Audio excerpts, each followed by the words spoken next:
se les da la más cordial bienvenida a todos los miembros, integrantes, asociados de nuestra, pues, honorosa sociedad que como ya sabemos, mes con mes estamos abordando diferentes temas y abordando diferentes tópicos en relación a la medicina aeroespacial. Sean todos bienvenidos. Eh, el día de hoy estamos probando o estamos interactuando con un nuevo horario y una nueva temática al respecto con los días que habíamos estado presentando nuestros webinares. Vamos a ver cómo nos resulta y pues bueno, ahorita ya siendo las 8:05 tenemos 25 integrantes y pues bueno, vamos a iniciar esta sesión. Pues bueno, es para mí un gusto tener a la doctora, coronel y maestra Cecilia Araceli Magaña García, que nos va a deleitar con una conferencia muy importante relacionada con el personal de aviación y sobre todo en los problemas digestivos. Pues bueno, no quiero entretener más esta charla y pues le cedo la palabra al maestro Lozada para que nos lea el currículum de la maestra Cecilia Araceli Magaña García. Bienvenidos a todos. Buenas noches. Muchas gracias, maestro Fabián. Y bien, como usted lo comenta, y totalmente de acuerdo, hoy estamos con manteles largos con esta importante charla maestra, de la maestra Cecilia. Voy a permitir leer un poco de su resumen, de su currícula que tiene. Bueno, la doctora Magaña es egresada de la Escuela Médico Militar.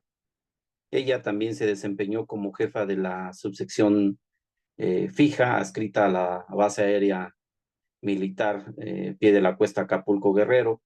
Realizó la especialidad de gastroenterología en la Escuela Militar de Graduados de Sanidad y ella cuenta con el certificado por el Consejo Mexicano de Especialidad desde el 2000 hasta la fecha, con una vigencia hasta el 2026.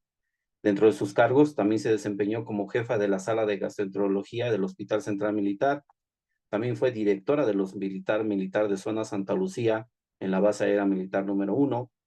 Y ella a partir del 2016 dejó de pertenecer en el activo y pasó a ser militar retirada y se dedica a la práctica privada en el corporativo Hospital Satélite.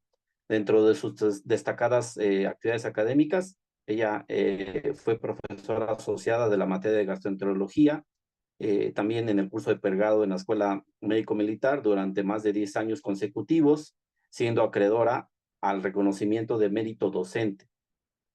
Ella también fue profesora asociada del curso de residencia y especialidad en gastroenterología en la Escuela Militar de Graduados de Sanidad, y ella se unió a esta hermosa especialidad realizando el curso primario de medicina de aviación en 1992.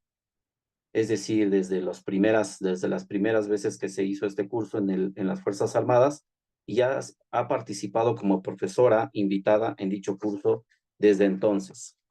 Ella es miembro activa del Colegio de Médicos Militares, del Colegio Especializado de Mujeres en Medicina, de la Asociación Mexicana de Gastroenterología, de la Asociación Mexicana de Patología y Latinoamericana para el Estudio de Enfermedades Hepáticas. Ha participado como asistente y ponente en diversos trabajos orales, carteles y simposios en dichas asociaciones, siendo acreedora a varios reconocimientos y premios. Actualmente es colaboradora en la edición de un libro de casos clínicos de reflujo gastroesofágico y faringolaringio con el doctor Sergio Carreta Barradas. Y el día de hoy nos va a platicar este abordaje clínico de los trastornos funcionales digestivos en el personal técnico aeronáutico. Muchas gracias, doctora. Adelante.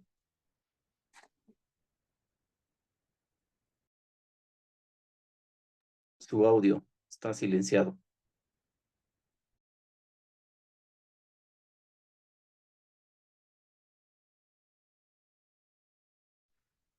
Es para mí un honor haber sido invitada por la Sociedad Mexicana de Medicina Aeroespacial, Bárica y del Transporte, así como la sección de Medicina de Aviación de la Dirección General de Sanidad Militar, en la que cordialmente mi general Jaime Rico me ha invitado, y la general Olga Lidia Juárez Patiño, así como el capitán Vicente Valderrama, con el que también he efectuado otros trabajos y hemos obtenido algunos premios. Bueno, pues sin más preámbulo, vamos a hablar de las generalidades de este tema, que es un tema muy extenso, realmente, porque son causa frecuente de consulta en todos los niveles, a nivel del aparato digestivo. Y hablando de los trastornos funcionales digestivos, podemos definirlos como un grupo de síntomas que no tienen una causa orgánica demostrable. Actualmente son un motivo frecuente de consulta tanto a nivel de médico general como de médico especialista. Se le atribuyen factores particulares del propio paciente y del entorno y por lo tanto requieren una evaluación clínica completa. Empezando del tubo digestivo superior y hacia abajo, los principales síntomas que vamos a tener van a ser la pirosis, las regurgitaciones, el dolor torácico, la disfagia y ya como un síntoma de alarma la presencia de hematemesis. Recordando brevemente la pirosis, pues la definimos como el dolor o la molestia, la sensación de quemazón a nivel retroesternal y la regurgitación como el ascenso gástrico de ácido hacia el esófago. Y es la expulsión de pequeñas cantidades de ácido que puede ser molesto para el paciente. Se puede presentar durante las comidas o cuando hace ayunos prolongados. El dolor torácico también es un síntoma frecuente, que el paciente lo describe como una sensación, a veces puede llegar a ser opresiva y puede llegar a confundirse con un infarto en evolución o con una arritmia cardíaca. La disfagia se define como la dificultad para deglutir alimentos, ya sea a sólidos o a líquidos. Y la disfagia debe de evaluarse también en forma correcta desde cómo va su presentación clínica, si es lenta, progresiva, intermitente, si se acompaña de síntomas de alarma como pérdida de peso. También se define como disfagia alta, media o inferior.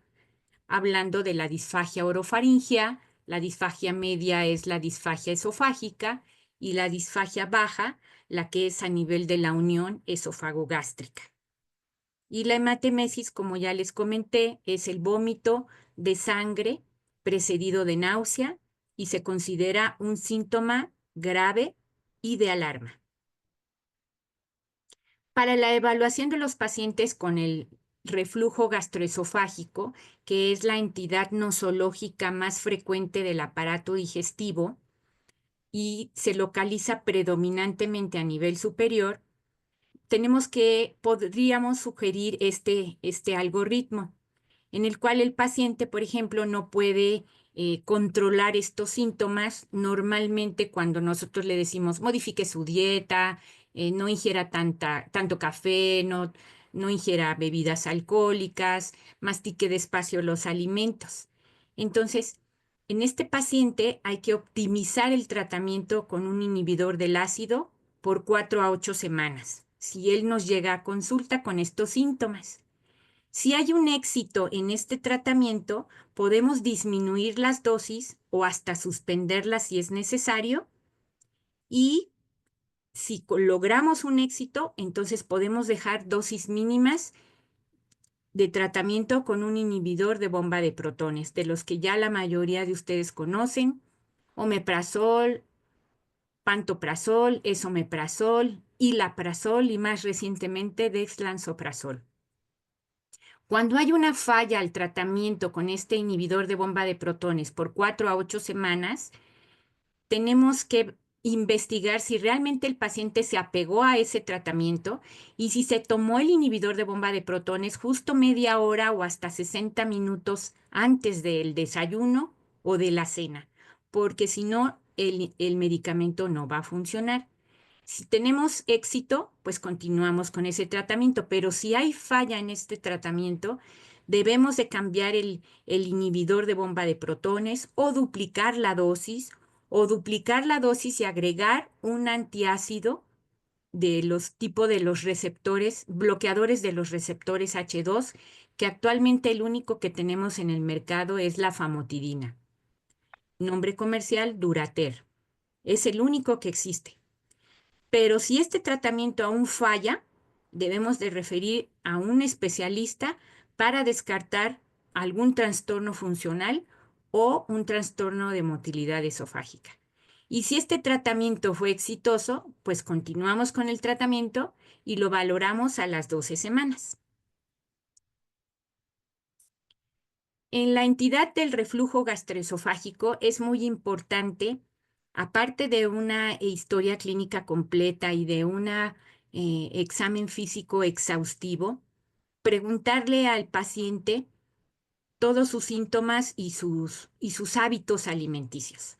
Y los 3 estudios fundamentales que nos van a ayudar en el diagnóstico de la enfermedad por reflujo gastroesofágico patológica para distinguirla del reflujo no erosivo o de la pirosis funcional, tenemos la endoscopía, la pH-metría con impedanciometría o la manometría de alta resolución. Y dependiendo de estos hallazgos, es lo que nosotros vamos a dar tratamiento, ¿no? Por ejemplo, si hay una evidencia ya de un reflujo patológico por endoscopía, pues continuamos con el IBP e insistimos incluso en las medidas antirreflujo, como bajar de peso, elevar la cabecera de la cama o comprar la almohada antirreflujo, evitar comer deprisa, evitar comidas copiosas. Si en la endoscopía encontramos una esofagitis severa, grado C o grado D, y también tenemos una imagen endoscópica sugestiva de esófago de Barrett, esas ya son complicaciones de la enfermedad por reflujo. O podemos obtener una estenosis péptica, es decir, el esófago se va cerrando como consecuencia de la inflamación a nivel del esófago. Y por supuesto que en toda realización de endoscopía superior debemos de tomar biopsias para descartar la presencia de esta displasia o metaplasia llamada esófago de Barrett, que requiere un seguimiento cronológico porque puede ser un precursor de cáncer. La pH-metría es la medición de la acidez gástrica durante 24 o 48 horas. Este estudio es un estudio muy específico, muy completo para pacientes que no mejoran con el tratamiento establecido de acuerdo a los hallazgos endoscópicos. Y este estudio pues consiste en colocarle unos catéteres, unos cables al paciente. Idealmente se puede colocar después de la endoscopía y medir qué tanto ácido produce el paciente. Y eso se define como el tiempo de exposición al ácido. Y en este estudio, si encontramos un tiempo de exposición al ácido mayor de 6%, ya nos habla de un reflujo patológico. Pero si encontramos entre 4 a un 6% de exposición, pues podemos deducir que el paciente tiene 40 a 80 episodios de reflujo. Y entonces este estudio nos ayuda a distinguir o asociar los síntomas que el paciente refiere con los hallazgos de la endoscopía y de la pH-metría. Entonces, vamos a continuar el tratamiento. La manometría de alta resolución la vamos a enviar en caso de que haya duda diagnóstica o que el paciente persista con síntomas a pesar del tratamiento. Y esa nos va a ayudar para evaluar la unión esofagogástrica, para descartar hernia yatal o algún trastorno motor esofágico de tipo de falla de relajación del esfínter esofágico inferior llamado acalasia. Dentro de los trastornos funcionales digestivos que no son asociados a reflujo, podemos encontrar el dolor torácico funcional. Ya les el dolor torácico funcional requiere primeramente la valoración por un cardiólogo con un electrocardiograma, prueba de esfuerzo, radiografía del pecho. Si esta evaluación cardiológica es normal, pues podemos decir que se trata de un dolor torácico no cardíaco. Y podemos indicar una prueba terapéutica con inhibidores de bomba de protones, como ya comentamos, por 4 a 8 semanas. Si obtenemos respuesta, pues ya nos quedamos tranquilos y decimos que el paciente tiene un reflujo gastroesofágico o presuntivo. Pero si no hay respuesta, entonces sí tenemos que hacerle la endoscopía. Si la endoscopía es normal, nos tenemos que ir a la otra escala de estudios que les mencioné, la pHmetría y la manometría. Y si estos estudios son normales, entonces podemos deducir que el dolor torácico es de origen funcional. Es decir, no hay una causa orgánica que explique el síntoma del paciente. Pero si en la endoscopía encontramos alguna anormalidad, pues tenemos que dar tratamiento, ya sea de reflujo gastroesofágico o de acalasia o de un trastorno motor que ya lo confirmamos con la manometría de alta resolución. La enfermedad por reflujo gastroesofágico es una enfermedad que tiene una amplia gama de síntomas y el abordaje clínico puede llegar a ser un reto diagnóstico. ¿Por qué? Porque los pacientes no mejoran, llegan angustiados al consultorio y más adelante vamos a hablar de las particularidades en el personal de aviación. La pirosis es el síntoma cardinal del reflujo, pero cuando ya este síntoma persiste más de 3 meses, más de 6 meses o incluso 2 años, siempre va a ser necesario hacer la endoscopía. Y este segundo algoritmo que podemos ver en la figura 5, pues nos habla de otra entidad que se llama esófago hipersensible o hipersensibilidad al reflujo. Entonces, estos pacientes no mejoran con el tratamiento con IVPs.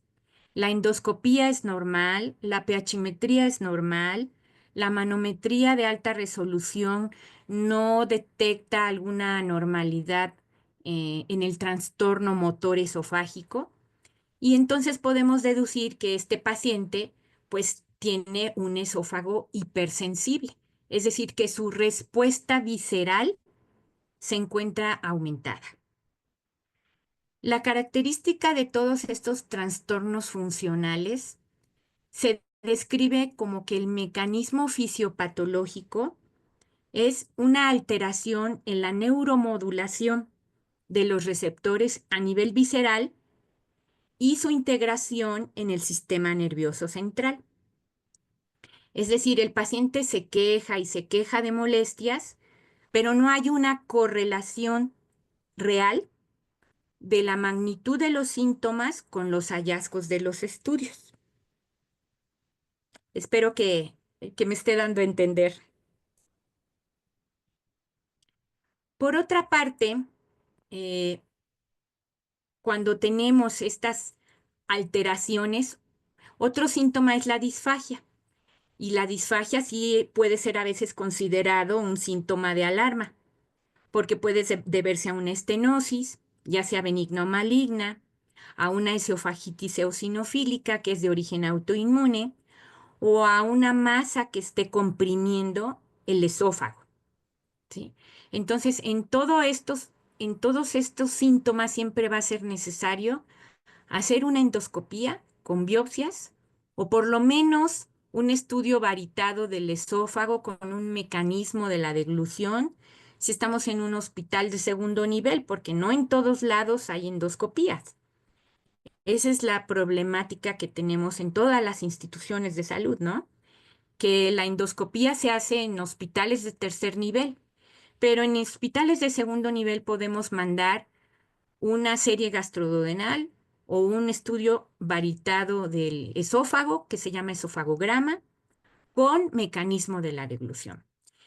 Y esto, si ya se sale del terreno del médico general, pues hay que canalizarlo con el médico especialista para que le efectuemos la manometría de alta resolución en caso de una disfagia no obstructiva y descartar acalasia, espasmo esofágico distal, peristalsis del esófago ausente o un esófago que está hipercontráctil o un síndrome de obstrucción funcional al tracto de salida a nivel del esófago.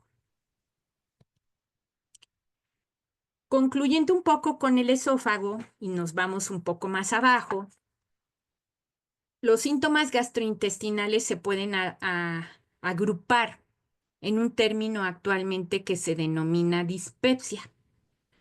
La dispepsia puede estar integrada por todos estos síntomas, con excepción de la hemorragia y los síntomas generales. Esos ya serían síntomas de alarma. Pero el término dispepsia nos ayuda para definir cuando un paciente nos llega al consultorio que tiene dolor abdominal y que tengo gastritis de por vida y que no se me ha quitado la gastritis y tomo omeprazol desde hace 2 años y el dolor no se me quita. Y con poca comida me lleno pronto y siempre tengo náusea y siempre estoy eructando y he llegado a vomitar. Entonces, el paciente lleva una historia larga presentando estos síntomas, pero sin embargo no acude al médico, no acude a recibir atención médica. Y eso es preocupante porque con el advenimiento del Internet y del Google, pues todos se lo preguntan, ¿no? Y los pacientes tienden a automedicarse. Entonces se crea un círculo vicioso de estos síntomas dispépticos hasta que aparece un síntoma de alarma, ¿no? Vomité sangre o evacué negro. Tengo calentura, he bajado de peso. Entonces es cuando ya van con nosotros. Aquí tenemos una imagen esquemática del vaciamiento gástrico normal. El bolo alimenticio llega al fondo gástrico, hay una contracción del fondo gástrico que hace que se vacíe hacia el cuerpo del estómago, en donde hay un llenado, un mezclado, y también intervienen los movimientos del antro y del píloro. Recuerden que el antro es la entrada al duodeno y el píloro es el esfínter funcional que se va a mezclar ya con los jugos que vienen del duodeno, del páncreas y de la vesícula. Dispepsia, como ya les mencioné, este término es para acuñar todos los síntomas que ya mencioné, pero si se presentan los síntomas de alarma y el paciente es mayor de 50 años o tiene un antecedente de un familiar en línea directa con cáncer gástrico, pues estamos obligados también a hacer una endoscopía. Y si en esa endoscopía encontramos algo anormal, pues hay que dar tratamiento. Pero si no encontramos nada anormal y el paciente persiste con síntomas a pesar de modificar la dieta, el estilo de vida, le dimos tratamiento con antiácidos o procinéticos, es muy importante realizar biopsias gástricas para buscar y tratar Helicobacter pylori. Actualmente la infección por Helicobacter pylori es la principal causa de gastritis crónica, de úlcera, y si no llega a recibir tratamiento puede asociarse a cáncer gástrico, tipo linfoma o tipo maltoma. Me regreso. Si no hubo respuesta al tratamiento que se mencionó y el paciente persiste con síntomas, pero no encontramos Helicobacter, no encontramos alguna anormalidad evidente, podemos sospechar que el paciente tiene un trastorno funcional. Y entonces ahí tendríamos que modificar la línea de tratamiento con algún neuromodulador, que actualmente se usan los antidepresivos tricíclicos o los inhibidores de la respuesta de la recaptura de serotonina o psicoterapia o hipnoterapia. Este es un ejemplo de un caso clínico reciente que vi hace 2 semanas. En el consultorio es un señor de 54 años que llegó con historia de síntomas esofágicos crónica y le mandamos la endoscopía. En la imagen 1 podemos ver las cuerdas vocales inflamadas y los pliegues aritenoideos también con datos de una laringitis por reflujo. En la imagen 2 vemos ya los pliegues del fondo gástrico que están parcialmente distendido el estómago. En la figura 3 podemos ver ya erosiones en el fondo gástrico y en algunas imágenes del fondo y del cuerpo gástrico ya vemos la presencia de pólipos, que son crecimientos de las glándulas de la mucosa gástrica debidos a el estímulo hipersecretor. En la imagen número 7 podemos el endoscopista hace una maniobra de retroversión. Ahí vemos el ascenso de los pliegues gástricos y se confirma una hernia yatal por deslizamiento de aproximadamente 2 centímetros. Eso se calcula de acuerdo a la distancia de la arcada dental superior a la unión esofagogástrica. Y en la imagen de número 8 vemos el duodeno con abundante reflujo duodenogástrico. Este paciente se reportó en las biopsias con una esofagitis grado B de Los Ángeles, una esofagitis crónica. Se encontró también duodenitis y los pólipos gástricos fueron benignos, se reportaron como únicamente hiperplásicos. Mañana lo voy a ver en el consultorio para ya darle tratamiento específico.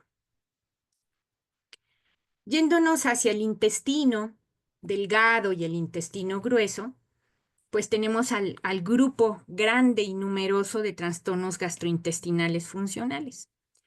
Estos trastornos gastrointestinales funcionales pueden agruparse en los 6 que están aquí enumerados. Síndrome del intestino irritable, que es el término correcto, aunque la gente le llama colitis nerviosa. Otro término es estreñimiento funcional, diarrea funcional, distensión abdominal funcional y otros trastornos, ¿no? Como eructos, gases, el paciente está siempre incómodo, molesto, amanece delgado y al final del día ya está muy distendido con aumento del perímetro abdominal y el estreñimiento que es inducido por opioides. En la evaluación del estreñimiento, pues también es otro tema muy, muy amplio que podríamos tardarnos aquí otras 2 horas.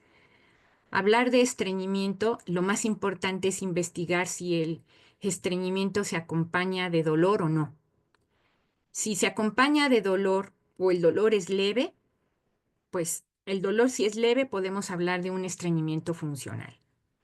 Pero si el dolor ya es persistente, podríamos hablar de un síndrome del intestino irritable con predominio de estreñimiento. Y definir estreñimiento es muy variable para cada persona porque un patrón de evacuaciones puede ser normal 3 veces al día o 3 veces por semana.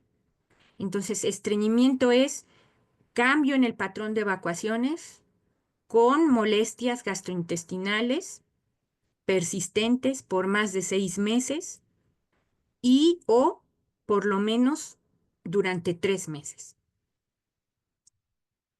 Y para esto es muy importante preguntarle al paciente las características de sus evacuaciones. Suena un poco vergonzoso a veces preguntarlo o el paciente externarlo, pero para eso existe la clasificación de la escala de Bristol, que ya también viene en fotografías y yo se las muestro al paciente, para investigar si realmente tiene estreñimiento o no, o si su síndrome del intestino irritable es predominio de diarrea. Entonces, la clasificación del estreñimiento tipo 1 va a ser con esta, ¿no? Tipo 1, tipo 2 o tipo 3. A eso se considera estreñimiento cuando hay trozos duros separados o cuando hay unos fragmentos duros apelotonados, se dice que es Bristol 2. Pero si el paciente tiene una evacuación como salchicha, lisa, suave, pues eso se considera normal. o el paciente tiene un Bristol 5 con trozos pastosos de bordes bien definidos, pues eso se considera también normal. Pero ya cuando hay pedazos blandos con bordes irregulares o evacuaciones muy acuosas o totalmente líquidas, entonces ya nos habla de un síndrome del intestino irritable con predominio de diarrea con una escala de Bristol 6 o 7. Y entonces para todos los trastornos funcionales existen la clasificación de los criterios de Roma 1, Roma 2, Roma 3 y actualmente Roma 4 y Roma 5. Y para todos ellos el síntoma predominante puede ser el dolor abdominal recurrente por lo menos una vez al día o dos a la semana en los últimos 3 meses, con cambios en el patrón de la defecación, cambio en la frecuencia de las evacuaciones o un cambio en la apariencia de las heces. Por eso es útil la escala de Bristol. Ajá. Y entonces, cuando estos criterios se asocian, pues ya podemos integrar que puede ser un trastorno funcional, ¿no? Es un trastorno de estreñimiento funcional, porque el paciente puja, tiene heces duras, se queda con sensación de evacuación incompleta, a veces tiene que llegar a realizarse maniobras digitales para extraer el, el, el bolo fecal, o tiene una sensación de obstrucción, o sea, siente que está evacuando, pero el bolo fecal se regresa, o puede tener heces líquidas después de uso de laxantes. Sin embargo, pueden existir unos criterios que no sean suficientes para el diagnóstico de síndrome del intestino irritable. Y todos estos criterios deben de presentarse por lo menos los últimos 3 meses, durante 6 meses, antes del diagnóstico. Hacia el ano recto, pues ya mencioné algunos. Estreñimiento o constipación es lo mismo. Obstipación es la dificultad para expulsar gases. Otro hallazgo frecuente que los pacientes nos refieren es la presencia de heces acintadas, o sea, heces más delgaditas. Cuando hay colon espástico y el dolor es predominantemente del lado izquierdo, debemos de sospechar una colitis espástica. Cuando el paciente se queda con ganas de seguir evacuando y tiene que pujar, podemos sospechar que tiene divertículos en el recto o tiene moco, tiene una parasitosis por amibas o parasitosis por yardia y entonces puede llegar a sangrar. En todos estos casos va a ser necesario realizar primeramente un tacto rectal y si nuestro dedo no llega a ser diagnóstico, una rectosigmoidoscopía y si no encontramos hallazgos, solicitar una colonoscopia. Entonces, recordar que los trastornos funcionales siempre deben de ser un diagnóstico de exclusión. Cuando hay una causa orgánica, pues también puede haber estreñimiento. El cáncer, la diabetes. Cuando un paciente tuvo un daño espinal, fue intervenido por alguna instrumentación de columna, puede presentar estreñimiento. Pacientes que tengan alguna enfermedad neurológica o psiquiátrica, como enfermedad de Parkinson, una paraplegia postraumática, esclerosis múltiple, enfermedad de Hinsbruch, que eso se ve más en niños, la anorexia nerviosa, que la vemos frecuentemente en jóvenes mujeres, eh, la dermatomiositis, esclerodermia, amiloidosis. Todas estas enfermedades debemos de tenerlas presentes cuando un paciente nos llega refiriendo estreñimiento crónico, ¿no? Pero la principal es esta, investigar cuántos líquidos toma, cuánta fibra consume y qué actividad física realiza. Con el advenimiento de la pandemia tuvimos muchos casos de obesidad, estreñimiento y trastornos funcionales del colon con predominio de gas, pues debido a la inactividad, al encierro, a la compulsión por comer y al estrés, a la ansiedad y a la falta de ejercicio. ¿Qué particularidades podemos mencionar en el personal de aviación? Pues aparte de todo lo que ya mencioné, es muy importante investigar cuando estemos con nuestros compañeros pilotos, mecánicos o controladores, qué tipo de misión van a realizar, cuántas horas van a volar, en qué tipo de aeronave van a volar, porque no es lo mismo pues volar en un avión de ala fija que pues el vuelo es más rápido, más corto, o en el helicóptero que van a estar sometidos a muchas horas de vibración, muchas horas de ayuno, o a veces van comiendo durante el vuelo y realizan sus necesidades físicas durante el vuelo o tienen que contenerlas porque el vuelo es muy largo. Entonces, los pilotos que realizan maniobras de combate o maniobras con las fuerzas G, pues también van a estar más propensos a tener síntomas de reflujo, esofagitis, disfagia, vértigo, y esos también se asocian, ¿no? El estrés, pues todos tenemos estrés y el personal de aviación, pues mucho más, ¿no? Porque son particularmente sujetos a horas de mucho vuelo, pocas horas de descanso. Por lo tanto, no pueden tener unos horarios adecuados de comida, no pueden descansar oportunamente. Y si a eso le agregamos que después de un vuelo tenso, largo, vamos a brindar o van a celebrar y tenemos alcoholismo, tenemos tabaquismo o algún otro tipo de sustancias, pues todo esto va a exacerbar los síntomas gastrointestinales, ¿no? En el personal de aviación. El perfil psicológico del paciente también es muy importante conocerlo. Por eso es que los pilotos y todo el personal de aviación requieren una evaluación médica continua, cada 6 meses, cada 3 meses, dependiendo de los síntomas que nos refieran. ¿Cuál va a ser el tratamiento de estos trastornos funcionales digestivos? Pues el tratamiento es muy amplio, muy amplio. También sería tema de otra plática para que yo pudiera decirles, en el esófago les vamos a dar esto, para el estómago les vamos a dar esto, para la diarrea crónica les vamos a dar esto, para la diarrea funcional o la diarrea de origen colónico les vamos a dar esto. Entonces, hablar de tratamiento es muy extenso, pero de manera general van a depender de qué órgano es el que va a estar afectado.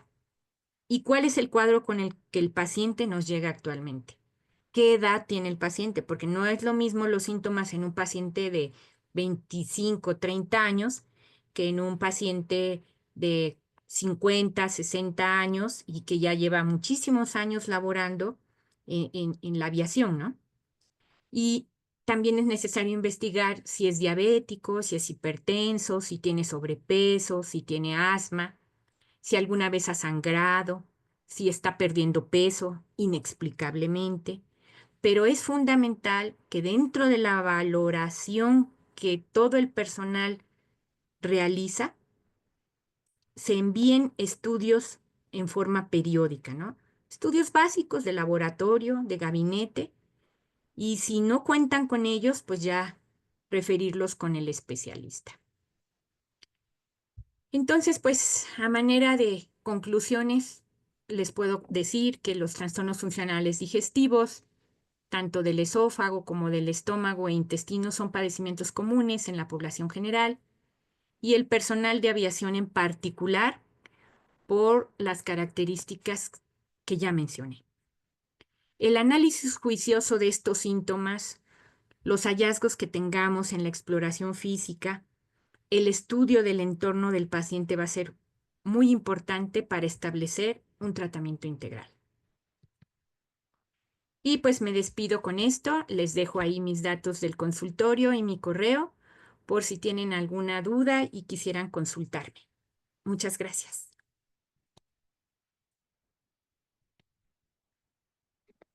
Muchas gracias, doctora Cecilia. La verdad es que es un tema, como usted lo menciona, bastante amplio, que tiene diferentes tópicos, ¿no? Yo en lo personal ahorita me voy a revisar porque ya hasta pirosis me dio, entonces, la verdad, es una de las cosas que creo que abandonamos y no se diga al personal técnico aeronáutico, ¿no? Que es el punto principal. Entonces, es un tema de vanguardia, es un tema necesario, ¿no? Que todos deben de saber.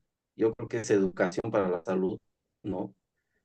Entonces, dejo los micrófonos para ver si alguien tiene alguna pregunta. Hasta ahorita no tengo alguna registrada, pero no sé si alguien tenga alguna pregunta.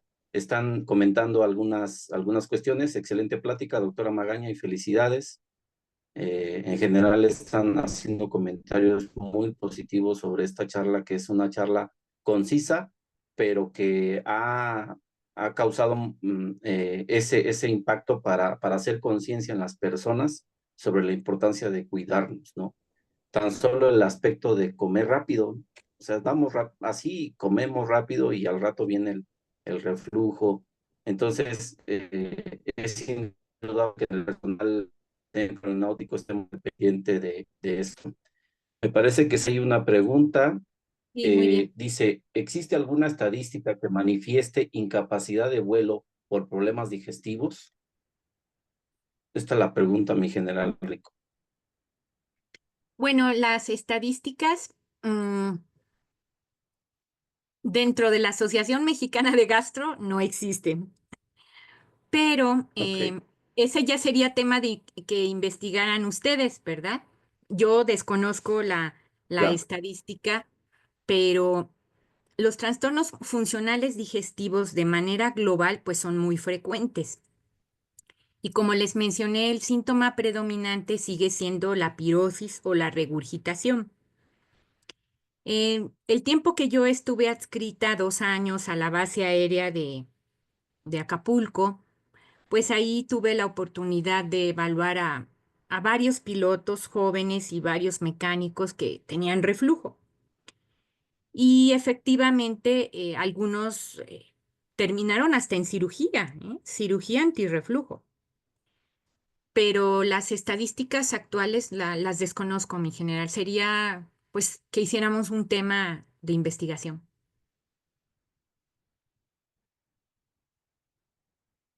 Claro. No sé si tenga algún comentario, mi general Rico.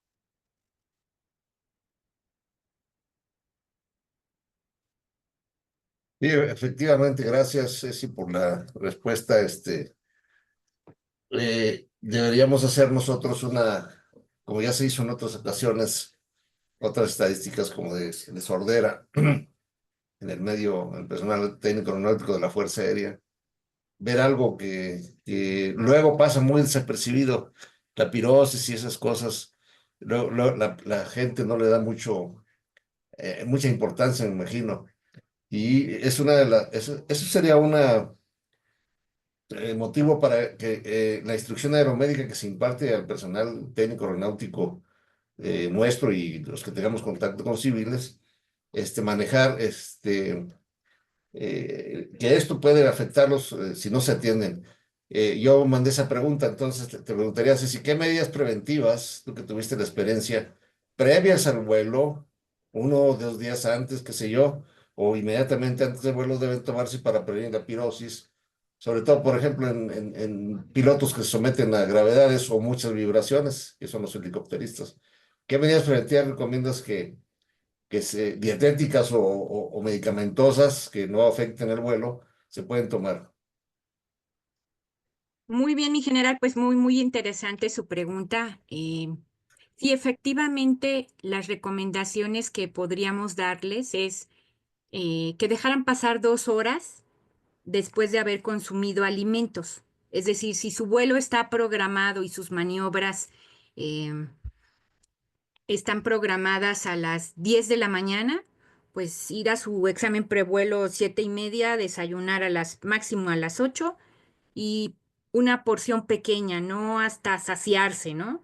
Digamos que uno siente cuando el estómago ya está a un 80% y hasta ahí nos detenemos. Ya. Otra medida sería evitar alimentos gaseosos, por ejemplo, refresco o unos jugos muy azucarados. El jugo de naranja que nos dan en todos lados, estrictamente, no deberíamos de tomarlo. ¿Por qué? Porque las bebidas muy azucaradas condicionan reflujo. El chocolate también nos puede dar reflujo. El café nos puede dar reflujo. Entonces, pues entonces, ¿qué voy a desayunar, no? Bueno, vas a desayunar una taza pequeña de café, una taza pequeña, un vaso pequeño de jugo y preferentemente 2 o hasta 2 horas y media antes de tu vuelo. Eso es lo que yo les recomendaría. Y si los síntomas persisten y ya lo conozco, ya es un paciente que fue estudiado, pues entonces sí debe de tener, aparte de esas medidas dietéticas, su tratamiento específico, tomarse su IBP media hora antes del desayuno o de la cena y su procinético 15 minutos antes del alimento, para que vaya en las mejores condiciones posibles. Gracias, es muy interesante. Gracias. Bien, también hay otra pregunta. Eh, Preguntan, ¿considera que debemos hacernos una colonoscopia en forma frecuente por arriba de los 50 años? Gracias por su pregunta. El consenso actual es los 40. El cáncer colorectal actualmente es la segunda neoplasia más frecuente del aparato digestivo. Es más frecuente que el cáncer gástrico. Entonces, en todos los pacientes que tengan eh, un familiar en línea directa con antecedente de cáncer de colon, las guías clínicas recomiendan hacer la colonoscopia a partir de los 35 años. Pero si el paciente no tiene antecedentes de cáncer colorectal en línea directa, podemos empezar a hacer screening a partir de los 40 o 50 años. Ajá. ¿Esto de qué va a depender? También de otros factores asociados, como el antecedente de tabaquismo, de alcoholismo o algún cambio en el patrón de evacuaciones.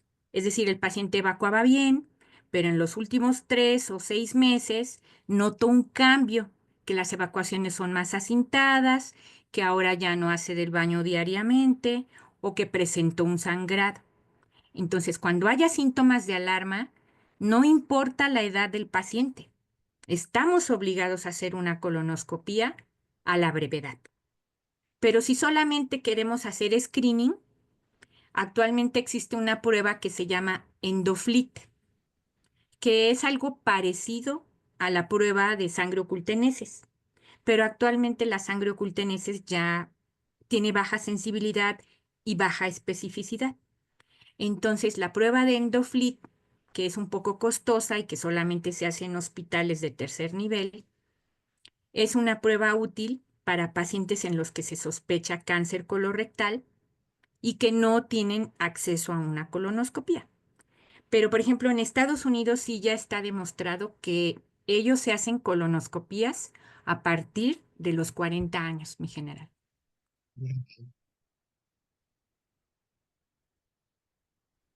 Qué interesante. Esta pregunta la hizo María Luisa Ramírez y bueno, que quedó resuelta. Ah, sí, También ella es el mi doctor, amiga pediatra, es una amiga pediatra ahí está, y es mi ahí- paciente. aquí está presente. También el doctor David Villaseñor Millán comenta que es una excelente conferencia para tomar más en serio el bariotrauma digestivo. Gracias. Bueno, barotrauma digestivo, la verdad yo nunca he visto, pero eso supongo que se relaciona a distensión brusca del colon y debe quizá presentarse en los pilotos de combate, ¿no? En pilotos que vuelan aeronaves, ultrasónicas o supersónicas, ¿cómo les llaman? Supersónicas, ¿no? Que con- Supersónicas. Ajá. Entonces, para evitar los síntomas colónicos, hay que evitar, pues, comer leguminosas. ¿Sí? Si vamos a volar o si van a volar, pues mejor no hay que comer frijolitos, no hay que comer lechuga, rábano, pimiento morrón. Todo genera gas. nuestro tubo digestivo tiene gas normalmente. Eso no se considera una enfermedad, ¿no? Entonces, es un tubo. Tenemos gas por todos lados y tenemos microbacterias, tenemos un microbioma intestinal, que ese también sería otro tema de plática porque es muy amplio hablar de la microbiota intestinal y actualmente todo se le achaca a la microbiota intestinal, Exacto. ¿sí? La asociación al cáncer, la presencia de gas, el hígado graso, trastornos neurológicos, neuropsiquiátricos, todo es culpa de la microbiota intestinal. Entonces, ese es otro tema. Pero para evitar el barotrauma, yo lo que sugeriría es no comer leguminosas ni alimentos que generen exceso de gas en el colon antes de volar. Ok. Eh, también pregunta Francisco Hernández. Primeramente comenta, dice, es muy importante también que el personal de cabina maneje el tema. Y hace una pregunta, ¿qué recomendaciones o manejo en vuelo podría recomendar para aplicar a pasajeros en vuelo con disbarismo gástrico? Lo mismo. Bueno, esa es una pregunta muy interesante, pero ¿qué aeronave? Tendríamos que ver primero qué aeronave es, ¿no? Y cuánto va a durar Claro. la misión. O si va a volar, por ejemplo, en un Learjet, pues son aviones pequeños, ¿no? Los Learjet. ¿Y son presurizados o no son presurizados? No Son sé, Son presurizados. presurizados. no son presurizados. ¿O sí? Sí, son Sí son Sí, presurizados. son presurizados. presurizados. Entonces, el riesgo de que presente disbarismo gástrico, pues es muy bajo, ¿no? Los aviones que están presurizados es como nosotros cuando volamos por cualquier línea aérea. Pero no es lo mismo volar hora y media de aquí a Guadalajara o a media hora aquí a Acapulco que volar a Argentina 9 horas, ¿no? Aunque el avión sea presurizado y lo que vayamos comiendo y vamos sentados 9 horas, pues sí vamos a tener gas intestinal. Pero ya disbarismo gastrointestinal, pues ya más bien le podríamos decir colon irritable con predominio de gas. Y eso nos sucede a todos, eso es algo normal. Cuando viajamos, pues o presentamos estreñimiento o presentamos distensión intestinal por el cambio del horario de las comidas, el patrón de, pero no tanto con el tipo de aeronave. Ok. Tiene la mano levantada mi general Rico y también mi general Olga Lidia. Voy a dar la palabra a mi general Olga Lidia. Adelante, mi general. Hola, hola, hola, buenas noches. Buenas noches. ¿Me Buenas escuchan? Bueno, noches, Olguita. qué gusto escuchar esta increíble conferencia. Felicitar a la doctora, a nuestra querida amiga, Cecilia Araceli Magaña. De verdad, siempre que la escucho me deja gran enseñanza y me retroalimenta con sus maravillosas conferencias. Felicitar a la doctora muy gratamente y yo tengo una pregunta. Sí, Olguita. El tratamiento eh, con los inhibidores de la bomba de protones y demás medicamentos que se utilizan contraindicarían el vuelo para nuestros pilotos? Muy buena pregunta. No, no, de ninguna manera. De ninguna manera no hay estudios demostrables que los IBPs actúen eh, directamente en las funciones cognitivas o psicomotoras que le impidan a un personal de vuelo realizar sus funciones. No, no hay estudios. Realmente los IBP son pues muy benignos, hay pocos efectos colaterales. Lo importante es no abusar de ellos, ¿no? Porque hay pacientes que llevan años tomándolos. ¿Qué puede haber si los toman por años? Diarrea, por inhibición de la flora intestinal o de la microbiota intestinal, pero esos efectos son a largo plazo. Efectos inmediatos, pues muy bajo a que el paciente fuera alérgico o intolerante al IBP, ¿no? Y esto se pudiera manifestar con una reacción eczematosa, prurito generalizado o edema facial, pero ese sería un efecto agudo. Entonces, si en el prevuelo lo interrogamos, es muy importante que nos digan qué medicamentos están tomando, porque ese sí es un punto un poco sensible, ¿no? El personal de aviación, a veces por evitar que le quiten la misión, nos niega sus síntomas o nos niega qué medicamentos está tomando. Entonces, sí es muy importante que nos digan con confianza qué medicamento están tomando y a qué hora se lo tomó. Pero realmente los IBPs son muy, muy nobles, Olguita, y te digo, hay personas que lo toman hasta por años. Muy Ok, bien, muchísimas gracias por la pregunta, por la respuesta, perdón. A ti. Qué gusto oírlos y qué gusto ver que están participando. Yo ando viajando, ando por acá por la península y sí me costó un poco de trabajo conectarme, pero finalmente lo logré y pues bueno, muchas gracias por participar con nosotros, doctora. Gracias a ti por la invitación. bien. Como les comentaba, Miguel Rico tiene la mano levantada y también el doctor Fabián. Entonces vamos a dar la voz a Miguel Rico. Muchas gracias, Lozada. Realmente también me permito felicitarte, Ceci, por esta plática que nos orienta mucho. La parte del aparato digestivo es algo muy importante y muchas veces nos olvidamos de cuidar a nuestro aparato digestivo. Me gustaría que nos platicaras un poquito acerca de ese bicho ya tan común que se pesca en cualquier lado como las amibas, que es el Helicobacter pylori, ¿no? Es causante de muchos síntomas de este tipo. En el sentido siguiente, y hay que entender nuestra cultura popular, nos dice que nos debemos desparasitar 1 o 2 veces al año. Y la gente toma sus antiparasitarios para amibas, yardia, etcétera. ¿Qué opinas tú de tomar medicamentos para eliminar el Helicobacter pylori, que pues siempre está por ahí? Yo ya tuve un cuadro de Helicobacter pylori y los síntomas asociados, pero yo sé que se pueden captar en cualquier lado, una comida por ahí que te comes en algún lado, vuelve a infectarse nuestro sistema digestivo a nivel, sobre todo del estómago, de la cámara gástrica. ¿Tú qué opinas de tratarnos periódicamente, 1 vez al año quizá? ¿O cuál es tu opinión? ¿O simplemente volver a hacer exámenes que nos hacen para la biopsia para poder determinar si tenemos ahí el bicho, el Helicobacter pylori? Me gustaría que me comentaras de eso, porque eso es muy frecuente, como frecuentísimo.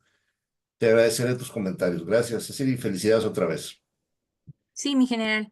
Pues bueno, realmente gracias por su pregunta. El tema es muy amplio, hablar del Helicobacter. Incluso hay libros respecto al Helicobacter y hay ya artículos, miles, cientos a nivel del mundo, ¿no? En el mundo.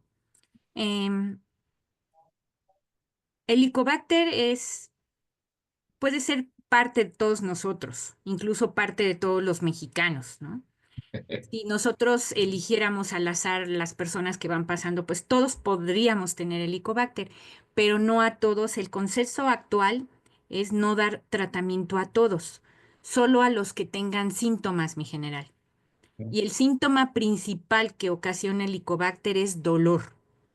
Dolor en el epigastrio o en el mesogastrio intenso que despierta al paciente, que se acompaña de náusea, que no cede con IBPs en forma común, que el paciente ya los lleva tomando, el dolor persiste, puede agregarse náusea, puede agregarse sangrado. El Helicobacter generalmente ocasiona una gastritis crónica, pero hay pacientes jóvenes que llegan a sangrar por una úlcera. Entonces, el Helicobacter vive en el antro gástrico, pero puede ocasionar úlceras en espejo a nivel duodenal, es decir, una frente a otra. Y entonces, en todo paciente que sangre, estamos obligados a hacer una endoscopía, investigar la causa, tomar biopsias para descartar el Helicobacter y si tuvo una úlcera, hay que repetir la endoscopía a las 12 semanas después del tratamiento con IVPs para investigar nuevamente si tiene Helicobacter. Entonces, no a todos se les va a dar tratamiento, mi general, solamente a los que tengan síntomas. Yo hice un estudio con unos cirujanos dentistas sobre la búsqueda de Helicobacter pylori en la saliva. Podemos tener Helicobacter pylori en la saliva, pero no se les da tratamiento de erradicación, solamente a los que tienen dolor epigástrico. El Ok. Helicobacter también se asocia a rosácea, es decir, un paciente que va entrando al consultorio, que lo vemos, que tiene dolor, una señora o es blanca, de repente se pone muy roja de la piel, de la cara, y les dice, ay, no, es que yo tengo rosácea. Hay estudios que demuestran que la rosácea se asocia a infección por Helicobacter pylori. Entonces, ¿qué le vamos a hacer? O su endoscopía con biopsias o una prueba de aliento, mi general. La determinación de anticuerpos para Helicobacter en heces no tiene ninguna utilidad, ni tampoco en sangre. Ya lo demostraron, hay muchos trabajos al respecto de investigación a nivel mundial que encontrar Helicobacter en las heces no tiene ninguna utilidad, ni tampoco en sangre. ¿Por qué? Porque solo nos hablan de que el, el- el bicho estuvo en contacto con nosotros, pero ¿cuándo? Pues no lo sabemos, ¿no? Pero si el paciente tiene dolor, requiere tratamiento.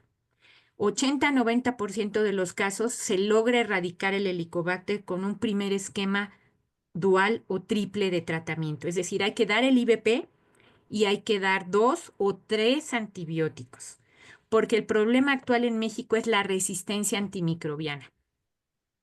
Ya hay muchos estudios que el Helicobacter es resistente al metronidazol, es resistente a la claritromicina y es resistente a las quinolonas. Entonces, ¿qué le vamos a dar?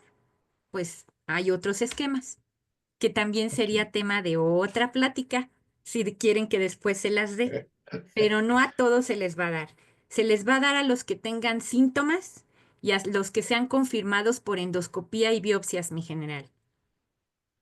Pues gracias por la excelente respuesta. Me felicito por haberte preguntado.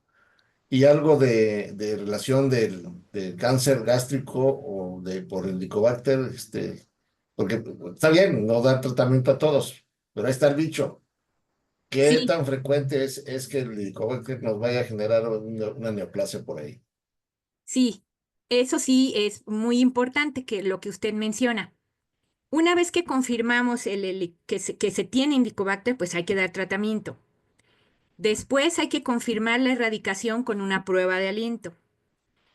Le digo, si un 5 o un 10% no responden al primer esquema de tratamiento, hay que dar un segundo o hasta un tercer esquema de tratamiento, porque sí existen estudios que si no se les da tratamiento, entonces sí desarrollan un cáncer. Pero los estudios también son controversiales porque hay pacientes que pueden tener cáncer gástrico y no haber tenido Helicobacter. ¿Ok? Ujú. Aunque lo más Gracias. frecuente es que sí se asocia, pero solo si no reciben tratamiento. Gracias, Kelly, es muy interesante. Complicado y interesante. Como todo en medicina. Sí. Gracias. De nada, Claro. mi general. ¿Alguna otra pregunta? Sí, el doctor Fabián tiene la mano levantada. Adelante, jefe. Buenas noches. Me uno,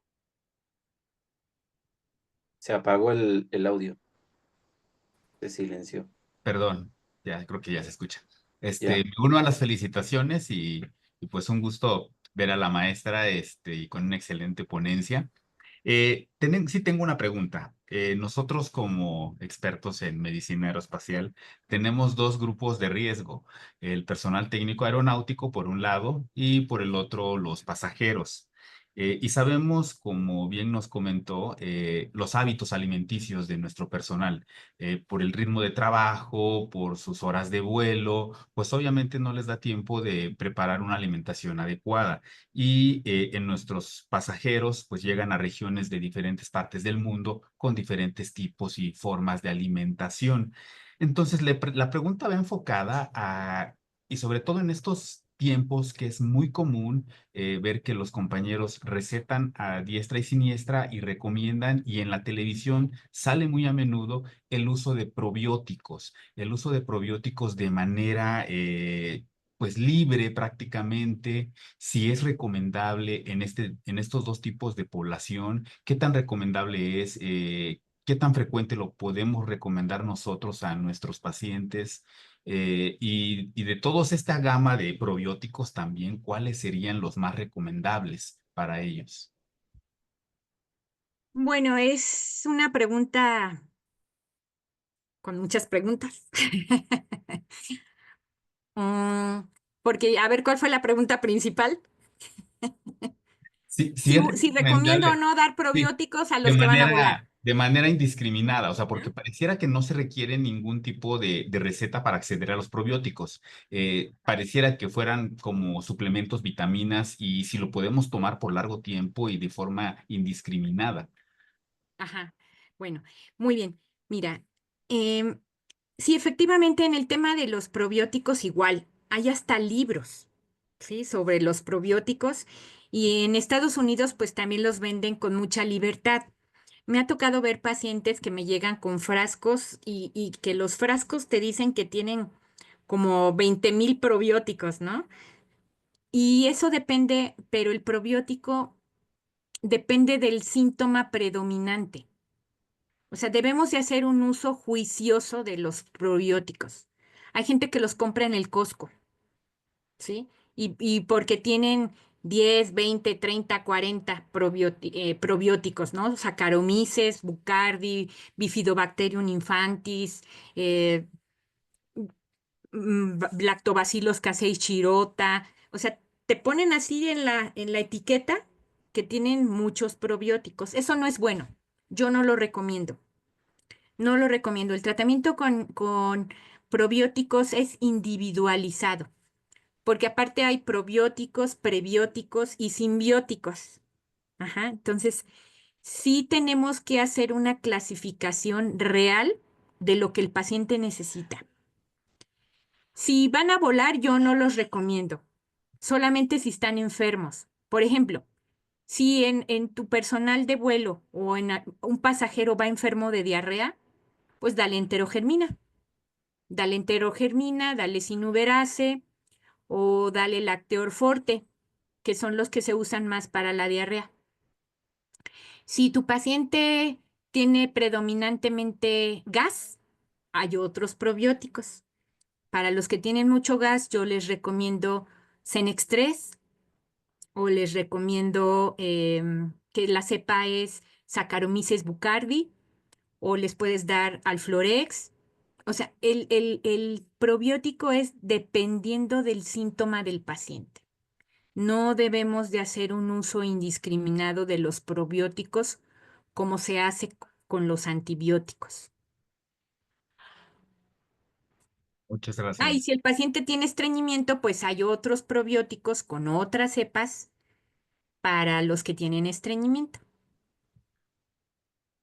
Perfecto. Muchas gracias, maestra. Qué interesantes preguntas y sobre todo las respuestas de la doctora. Nos comenta en el chat Enrique Carrillo, excelente ponencia, información muy puntual, concisa, muchas gracias. A ustedes. Pues bueno, creo que ha sido una charla, una conferencia de talla internacional, yo le llamaría, por los contenidos y sobre todo porque nos deja mucho trabajo que hacer y hacer conciencia con nosotros mismos para empezar y con los trabajadores que tenemos y que vemos. Entonces, yo también me uno a las felicitaciones, jefa. Muchas gracias. Es una excelente charla, muy concisa, pero sobre todo con información que nos deja a seguir investigando, que nos deja seguir estudiando. Entonces es un tema de hoy y era muy necesario y qué bueno que ya lo abordamos. Muchas gracias, jefa, y pues seguimos a la orden. Siguiendo con el programa, vamos a pasar ahora, le voy a dejar la palabra a la doctora Liliana. Ella es la secretaria de organización de Tomabat, que nos va a dar algunos anuncios y sobre todo las siguientes actividades que vamos a tener. Muchas gracias. Gracias a Gracias, jefa. ustedes. Buenas noches. Buenas noches. Bueno, buenas noches. Sin duda, este tema fue muy interesante. Muchas gracias, maestra, por su tema. Muy, muy interesante. Ok, bueno, no nos queda más que anunciar nuestro próximo webinar, que este será el día 21 de noviembre a las 20 horas también. El tema se llama Nuevos métodos diagnósticos y terapéuticos en oftalmología aeronáutica. Va a estar a cargo del doctor José Luis Merino Saldaña. Así es que los esperamos en nuestro próximo webinar. Gracias por acompañarnos.